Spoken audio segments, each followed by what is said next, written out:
Hi friends! అందరికి మొదటగా Christmas శుభాకాంక్షలు. ఈరోజు ఈ వీడియోలో క్రిస్మస్ కోసం ఒక ట్రీనైతే తయారైతే చేయబోతున్నా. దానికోసం మొదటగా ఒక లాంగ్ స్టిక్‌నైతే తీసుకొని, దానిపైన ఈ విధంగా షార్ప్‌గా అయితే చెక్కేసా. తర్వాత ఈ లాంగ్ స్టిక్‌నైతే మొత్తం కూడా స్మూత్‌గా రబ్ చేస్తున్నా. దీనికి అక్కడక్కడ చిన్న చిన్న హోల్స్ అయితే పెట్టేస్తున్నా. మామూలుగా మనకు ట్రీకి కొమ్మలుంటాయిగా, దానికోసం అయితే హోల్స్ అయితే పెట్టేసా. ఒక సన్నని వైర్‌నైతే తీసుకొని, దాన్ని చిన్న చిన్న ముక్కలుగా కటింగ్ అయితే చేసేసా. తర్వాత ఈ హోల్స్‌లో ఈ వైర్‌నైతే ఒక లెవెల్‌గా ఈ విధంగా పెట్టేస్తున్నాను. ఎగస్ట్రా పార్ట్‌ని మొత్తం కూడా కటింగ్ అయితే చేసిన తర్వాత, మనకి ఈ విధంగా అయితే రెడీ అయిపోయింది. తర్వాత దీనికి ఫెవికల్ గమ్ అనేది రాసిన తర్వాత, స్పాంజినైతే తీసుకొని దాన్ని మొత్తం కూడా ముక్కలు ముక్కలుగా కటింగ్ అయితే చేసేస్తున్నా.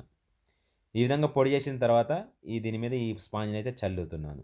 సో, ఫైనల్‌గా అయితే మనకి ట్రీ అయితే రెడీ అయిపోయింది. తర్వాత దాన్ని ఒక డబ్బా మీద అతుకు పెట్టేసా.